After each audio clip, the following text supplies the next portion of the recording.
Wallace, tenho 40 anos, sou advogado, professor de direito, torcedor do Vasco. Pois é, a minha referência ao Vasco é de muito jovem, muito criança, né? Nasci em 74, em 78 meu pai já me levava para o Maracanã, depois para São Januário. Então o Vasco tinha alguns times que eram tecnicamente sofríveis, mas eram times que jogavam com muita raça. Então eu comecei aí e eu me lembro que eu ia de camisa de goleiro, short, meião do Vasco, porque eu queria ser o Leão, que na época era o goleiro do Vasco, que tinha vindo do Palmeiras, só vinha saber isso muitos anos depois. Eu não sabia com 4 anos nem o que era o Palmeiras, mas eu sabia que ele tinha vindo de lá, tinha jogado no Corinthians também e era o goleiro do Vasco. Eu queria ser como ele. Comecei aí minha relação com o Vasco. Agora, muito novo, eu era muito vascaíno, né? Eu era fanático demais. E com o tempo eu fui perdendo um pouco isso. Estou com 40 anos, a gente vai se ligando em outras coisas, mas as minhas referências primeiro eu queria ser narrador esportivo de rádio. Eu queria ser no que queria jogar futebol, né? Mas joguei tão bem que acabei me tornando advogado, ou seja, eu acho que não era para ser. Todo mundo goza dessa prerrogativa e desse privilégio de ser vascaíno, né? Isso é uma coisa que a gente tem que entender. Porque do ponto de vista ontológico, o Vasco está acima de todos os outros, essa é a verdade. Eu vou às vezes, fui na decisão no Campeonato Carioca, o Vasco foi campeão, fui contra o Flamengo, mais uma vez nós eliminamos eles, ganhamos do Botafogo na final, mas nem sempre vou ao estádio, vou pouco ao estádio. Eu vejo na TV a cabo em casa, às vezes com os amigos, às vezes com alunos que me chamam para torcer junto com eles em bares, essas coisas.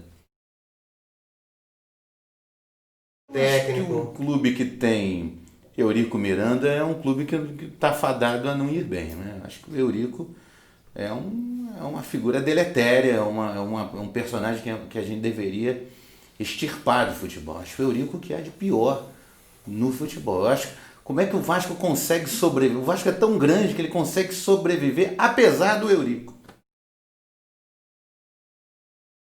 Eu acho que o Barcelona, o Real Madrid, o River Plate, assim, no Brasil eu não reconheço ninguém assim como. Os outros é que são nossos rivais, né? Quer dizer, o Vasco é que é o maior rival de todos eles. Dizem que tem um tal de Flamengo aí que é nosso rival, mas nas últimas 3 partidas eliminatórias que nós jogamos, em 2012, Taça Guanabara, Taça Rio e agora em 2015, na semifinal do Campeonato Estadual, nós os eliminamos com a maior tranquilidade. Então eu acho que são clubes de fora do país. Do Rio eu não reconheço. Do Rio eu não reconheço. Olha, eu acho que o maior craque da história do Vasco, certamente eu não vi jogar. Veio da época do Expresso da Vitória, que foi o time do Vasco das décadas de 40, 50.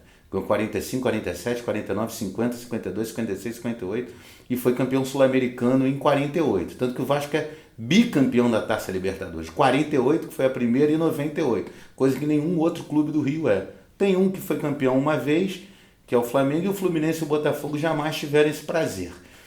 E nesse time do Vasco, no chamado Expresso da Vitória, jogou um cara chamado Ademir Menezes. Eu acho que foi o maior jogador da história do Vasco. Jogou 14 anos no Vasco e 2 no Fluminense.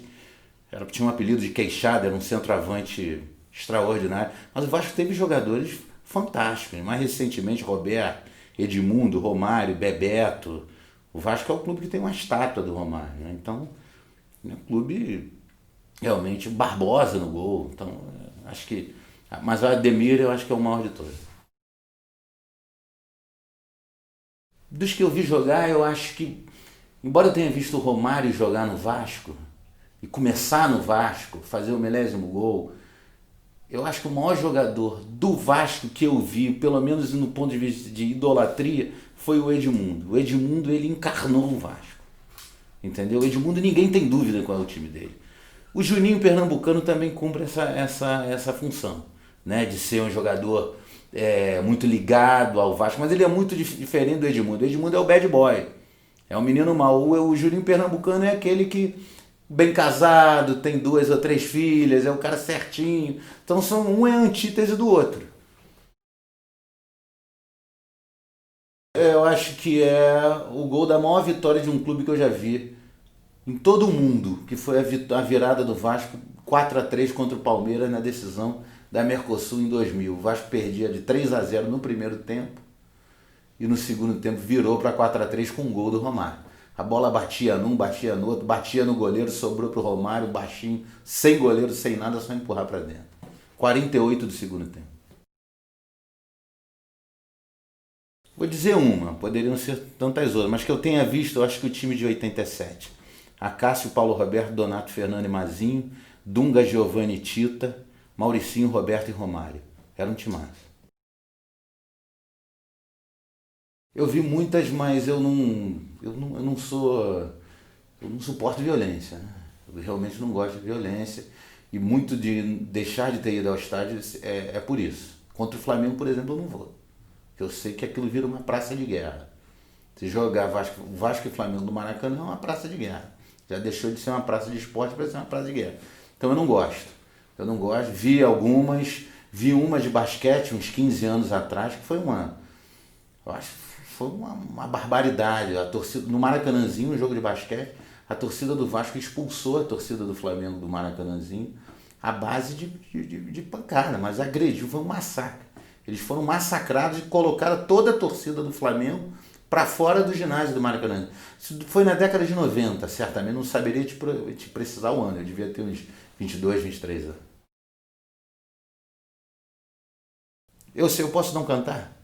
Posso solfejar, falar sem cantar? Pode. Vamos tipo, todos cantar de coração. A Cruz de Malta é o meu pendão. Tu tens o nome de um heróico português. Vasco da Gama, sua fama. Assim se fez. Tu imensa torcida é bem feliz. Norte e sul, desses Brasis. Tu estrela na terra brilhar e ilumina o mar. No atletismo é um braço, no remo é imortal, no futebol é um traço de união Brasil-Portugal.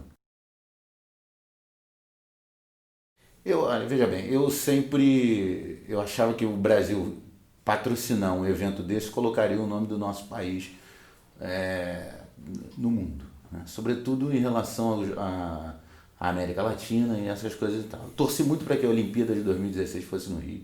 Fiquei muito feliz porque aí entra o sentimento do bairrismo, né? Eu sou carioca, então eu sempre digo que a Olimpíada é no Rio e não no Brasil. Eu acho que vários gastos foram desnecessários. Planejou-se uma coisa e ficou-se o triplo do preço, ou o quádruplo. Isso serviu para enriquecer muita gente, né? Em todos os níveis. Muita gente ligada ao futebol, sobretudo ligada ao futebol. E eu acho que talvez ela não tenha sido necessária, a Copa do Mundo, porque realmente os estádios viraram arenas. Um estádio como o Maracanã, hoje o estádio tradicional no Rio é São Januário no Vasco, que é de 27, continua lá praticamente como se fosse ainda de 27. Tem que fazer algumas coisas, mas não dá, todo mundo sentado, é uma coisa que eu não gosto. Mas acho que a Copa teve isso de ruim, sobretudo a perseguição aos manifestantes políticos. O direito de manifestar-se é um direito sagrado, garantido na Constituição, não sou eu que estou dizendo. O Estado brasileiro, por uma Constituição otorgada em 1988, outubro de 88, entendeu que o direito à manifestação é garantido e é livre. Então a polícia não poderia reprimir como fez. E o Judiciário entrou também nessa seara. O Judiciário e o Ministério Público denunciando pessoas, o Poder Judiciário às vezes processando e prendendo pessoas sem a menor fundamentação e sem a menor necessidade. Eu acho que arena, por exemplo, às vezes ainda se fala com uma inclinação inglesa, entende? Eu não suporto, eu acho que estádio de São Januário, estádio do Maracanã, estádio do Morumbi, estádio da Beira-Rio, o gigante da Beira-Rio, enfim arena não dá, porque houve uma clientização, né? Quando você paga um preço muito maior e começa-se a ter dentro dos estádios preços exorbitantes para determinado tipo de coisa, todo mundo tem que torcer sentado, quando a tradição sul-americana não é essa, né? Isso aí é uma coisa dos europeus, nós estamos copiando deles e copiando mal. Eu não gosto, eu acho que tem que melhorar a vida do torcedor, é evidente, sobretudo com o transporte. Eu acho que as coisas podem acontecer dentro do estádio, mas não é necessário uma estrutura desse tamanho, de arenas. Arena para quê? Nós começamos, todo mundo aqui no Brasil, sobretudo os que têm mais de 50 anos, que não é o meu caso, começaram a torcer vendo campeonatos estaduais. E o campeonato estadual era aquela coisa que você... Depois Aconteceram outros torneios e tal, mas sempre indo a estádios, não a arena. Acho que a tradição do futebol brasileiro é essa. Um horror. Acho deletéria, acho que a polícia. Eu acho que o nome do direitos humanos para a polícia é o cacetete do policial. Né? Eles não querem saber. E né, não é a questão de agredir somente aos chamados vândalos, eles agridem quem tiver por ali. É outro medo que eu tenho, não só de torcidas rivais, mas eu tenho medo da própria polícia, que está ali para me defender.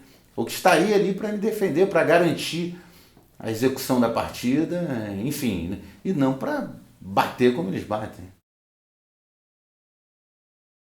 Eu não gosto. Eu não gosto. Se de um lado eu não gosto da polícia, também não gosto da torcida organizada porque ela é um vetor de violência. Eu respeito as opiniões em contrário, mas eu não gosto. Então, eu não gosto disso. É outro fator que afasta pessoas do estádio. Muita gente vai por causa da torcida organizada, mas eu penso que esse número é inferior ao do que iria se ela não existisse.